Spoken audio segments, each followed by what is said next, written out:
Good evening. I'm Nima and this is Forum Daily for Monday, August 29th. We start tonight's newscast in Ottawa, where the Prime Minister is calling on political leaders to come together against threats of violence and intimidation. Justin Trudeau made the plea following a verbally abusive confrontation involving Deputy Prime Minister Chrystia Freeland. A video circulating online shows Ms. Freeland being confronted by a man inside Grand Prairie City Hall on Friday who hurls profanities at her. Mr. Trudeau says what Ms. Freeland faced isn't isolated and is being seen increasingly by people in public life, particularly women and minorities. All right, well, meanwhile, governments and businesses across Canada are being warned that continuing climate troubles will be costly. This is according to a climate-based analysis called Aquanomics, which is estimating floods, droughts, and major storms that wash out highways, damage buildings, and affect power grids could cost the Canadian economy $139 billion over the next 30 years. The report is by global engineering and architecture services firm GHD, and it takes into account the loss of economic productivity and shocks to the system when it comes to supply chain prices. TD Bank's latest housing outlook calls for a recalibration of the market. The bank's economists are estimating the average price of a home could fall by 20 to 25% by the first quarter of next year. This is down from peak levels earlier this year. Now, that would only partly claw back the 46% gain in prices since the pandemic started. TD is also projecting the number of home sales will fall by 35%. In Quebec, both the Coalition Avenir Québec and the Liberals are promising income tax cuts if elected on October 3rd. Coalition Avenir Québec leader François Legault says his party would reduce the first two income tax brackets by 1% starting 2023. The Liberals are promising to reduce the first two income tax brackets by 1.5%. They also promise to freeze Hydro-Quebec rates and abolish the Quebec sales tax on the first $4,000 of a customer's electricity bill. On the East Coast, the third and final phase of the public inquiry into the 2020 Nova Scotia mass shooting started today. It opened with a review of more than 2,000 recommendations from 71 reports. Now, those reports came from other inquiries and reviews, which were related to the Commission's mandate to examine the deaths of 22 people and provide meaningful recommendations to help make communities safer. The deadline for the inquiry's final report has been extended by 5 months and is now expected by the end of next March. Moving to a tragedy in Ontario. Flags are flying at half-mast in the central Ontario city of Barrie. This is following the deaths of 6 people in their 20s in a single-vehicle accident. People are leaving flowers near the site of the crash on the outskirts of the city. The Barrie Minor Lacrosse Association says its members are devastated to learn of the passing of 22-year-old Luke West. He was one of the most beloved players and coaches. A management training expert says the last 2 years of pandemic changes in the workplace have been such a push-pull. Now, this is in terms of who has the power and who can reframe what work is. Melissa Nightingale, the co-founder of Raw Signal Group, admits the practice of so-called quiet quitting is everywhere. Now, that means that workers are content to provide the services they are contracted for, but they're not taking on extra work outside regular hours. She adds that Canadian companies now have an opportunity to improve the work landscape for the future. All right, turning to the fallout from Bell Canada's dismissal of former chief national news anchor Lisa Laflamme. The president and CEO of BCE Inc. and Bell Canada says the narrative that Lisa Laflamme's age, gender, or gray hair played a part in her dismissal after 35 years is simply incorrect. Mirko Bibic issued a statement yesterday. He insisted that the move to end Ms. Laflamme's contract was a reflection of the massive changes happening with traditional broadcasting in Canada. All right, well, back in the East, the Canadian Coast Guard ship Captain Jacques Cartier was dedicated today at a dockside ceremony in Halifax. The 63-meter-long vessel was built in 2019. It is primarily designated for fisheries research and is currently stationed at the wharf at the Bedford Institute of Oceanography. And Toronto Metropolitan University is changing the name of its sports teams to the Bold. The change comes a year after the school said it was dumping the name Ryerson University amid growing calls for change. Egerton Ryerson was an architect of Canada's residential school system. TMU's new mascot will be a falcon.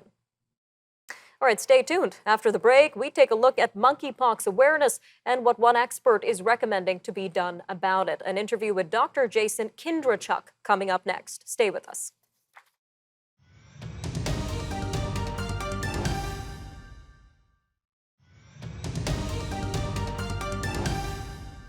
An expert is urging Canadian universities and colleges to be proactive about preventing monkeypox from gaining a foothold on campuses. University of Manitoba virologist Jason Kindrachuk says schools should be raising awareness about the risks of monkeypox. This comes as students prepare to come together this fall. The University of Toronto says no cases of monkeypox have been reported on campus, but it is providing students with resources where they can learn more about the disease. Toronto Metropolitan University says it is developing protocols to deal with potential infections on campus, particularly in residences. Meanwhile, many provinces have expanded vaccine eligibility. However, Professor Kindrachuk says more doses need to be rolled out. Now, this comes after the World Health Organization declared monkeypox to be a global health emergency in July. Well, joining us now to talk more on this is Dr. Kindrachuk himself. Sir, welcome to Forum Daily. Thanks for having me. Now, concerns around Canada's monkeypox vaccine supply had been brought up over a month ago, Dr. Kindrachuk. So what is the current state of the monkeypox vaccine supply in our country? Yeah, the current status is that across the globe, we're in a pretty dire situation in terms of the number of doses of the Jynneos vaccine that we have, which is unfortunate, right? We have to appreciate that there has been a rapid need for expanded use of the vaccine, but the unfortunate reality is we didn't have a lot of doses to spare already. So where we are right now is trying to strategize of how to be able to provide doses to countries that are seeing high rates of transmission, to be able to provide proactive protection from the virus, but also to appreciate that we have an ongoing decades-long situation in Central and West Africa that clearly we have not provided enough resources for. Now, taking a look south of the border, we know the FDA recently began stretching their vaccine supply into smaller doses. I believe 1/5 of a dose is being administered. So how efficient is this vaccine if only 1/5 of a full dose is given to people? Yeah, so this becomes a bigger question about what do we know about the vaccine. Listen, the Jynneos vaccine, much like the vaccine that preceded this, the ACAM 2000 vaccine, we don't have a lot of clinical efficacy data directly against this virus. And part of that is because we haven't seen large outbreaks of this virus on a global scale in the past. So most of our assessments of efficacy have been based on comparisons back to the original smallpox vaccine, Dryvax. Now, for the Jynneos vaccine, when we compare that back to ACAM 2000, we've seen really good immune response. That gives us a good indication the vaccine is working. The reduced dosing and certainly the strategization of how to be able to dole out those doses more effectively seems to be lining up with data. It's the protection part that we still are trying to better understand. And that's going to take, unfortunately, some time right now. So do you think Canadian officials should consider this kind of strategy in our country? Well, we're in a situation of trying to figure out how to best get vaccines out to Canadians, especially those that are being overrepresented in current cases, but also appreciate where current case trends are going. We've seen certainly some data and some trends over the past few weeks that suggest we're seeing some plateaus in areas and maybe even decreases in cases. This becomes a question of, okay, what happens next? Are we able to get control of this through public messaging, through changing societal behaviors and very focused vaccination strategies, or do we still need to go wider? And I think that's really a bigger question for those that are in the public health sphere to address with the data they're seeing on the ground. Now, meanwhile, you're encouraging universities and colleges in particular to be more proactive about preventing monkeypox. So tell us a little bit more about how at risk these campuses are in terms of the upcoming fall semester. Yeah, it's a great question, right? So when we look so far at what we've seen in regards to transmission, the majority of these cases continue to be related back to sexual contact in some way, not necessarily directly related to sexual transmission itself, but certainly the act or the close contact, and then as well within the MSM community.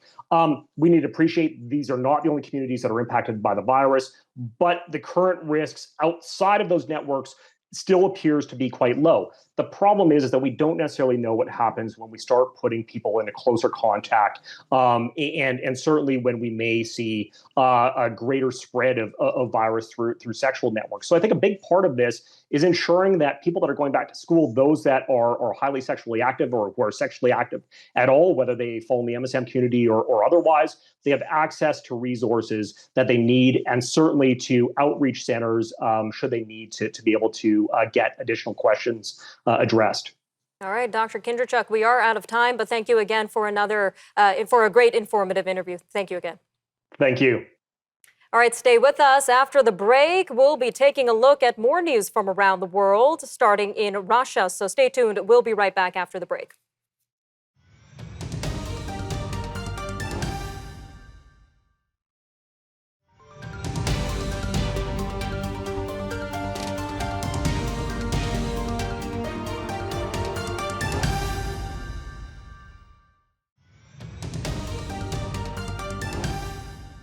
The Russian military says it will launch sweeping military drills in the country's east that will involve forces from China. The maneuvers that start on Thursday reflect increasingly close military ties between Moscow and Beijing. The Russian Defense Ministry said Monday that the Vostok 2022 exercise will be held from September 1st to the 7th. The exercises will be in various locations in Russia's Far East and the Sea of Japan. They will involve more than 50,000 troops and over 5,000 weapons units. All right, well, meanwhile, the UN Nuclear Agency says a team of its top experts is on the way to the Zaporizhzhia atomic power plant at the heart of fighting in Ukraine. At the same time, shelling in the area is raising fears of a nuclear catastrophe. Ukraine's Atomic Energy Agency has painted an ominous picture of the threat by issuing a map which predicts where radiation could spread from the plant that Russian forces have controlled since soon after the war began. This comes as efforts continue to try to restore a nuclear deal with Iran. However, Iran's president is making challenging demands for the restoration of the deal with world powers. He wants international inspectors to end their probe on man-made uranium particles found at undeclared sites in the country. In a rare news conference, President Ebrahim Raisi also issued threats against Israel, and he tried to sound upbeat as the Islamic Republic's economy and currency craters under the weight of international sanctions. All right, turning to Denmark now, which will increase planned offshore wind capacity in the Baltic Sea to 3 gigawatts and hook it up to the German grid. Now, this is all part of efforts to wean Europe off its reliance on Russian gas. When established in 2030, it should supply electricity to up to 4.5 million European homes. A subsea cable will run to northern Germany. This will enable the power to be sent directly to the German electricity grid and onto the rest of Europe. Cargo planes are landing in Pakistan, carrying tents, food, and other daily necessities to flood victims. This comes as the military and volunteers desperately try to evacuate thousands of people stranded by flooding, which was driven by monster monsoons. The exceptionally heavy monsoon rains that triggered flash floods across the country have affected 33 million residents, damaged nearly 1 million homes, and killed over 1,100 people. The floods have also destroyed more than 150 bridges and washed away several roads, making rescue operations difficult. The political situation in Iraq continues to worsen.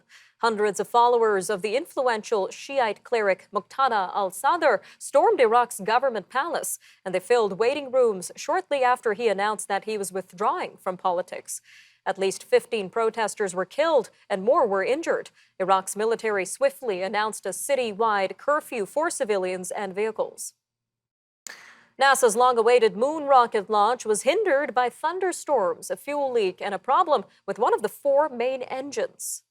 This was prompting NASA to call off the launch of the rocket on its debut flight. The mission was designed to carry 3 test dummies on a 6-week flight to orbit the moon. The next launch attempt will not take place until Friday at the earliest, and it could be off until mid-September or later. Launch director Charlie Blackwell-Thompson and her team are also working to deal with a communication problem involving the Orion capsule. Moving to a new study that found more physical activity can cut a person's risk of hospitalization or death due to heart failure by 2/3. People who engaged in moderate physical activity for 2.5 to 5 hours or vigorous activity for 1 to 3 hours per week had a lower risk of developing heart failure. Data was collected over a 6-year period using a device worn by participants, which recorded the amount and type of physical activity performed over 7 days. A goalie from Saskatoon who spent 10 years playing with the KHL in Russia is now helping Ukrainians. Michael Garnett says when Russia invaded Ukraine in February, he had a sick feeling watching people suffer in the Ukrainian cities where he had played. Mr. Garnett said his wife, who is a WestJet pilot, encouraged them to do something. So they went to Poland and spent April shuttling Ukrainian refugees from the border to aid centers. Then the two raised about $12,000 and went back in May to bring supplies to aid centers and orphanages inside Ukraine. Currently, they're encouraging WestJet employees to donate their buddy passes, which Mr. Garnett says can help get people from Ukraine to Canada. All right, I'm Nima Rajan, and that'll do it for your look at national and international news for today. Remember, for more news on demand, you could always visit our website, thenewsforum.ca, and make sure to follow us on our social media handles. All right, take care, Canada. We'll see you next time on Forum Daily.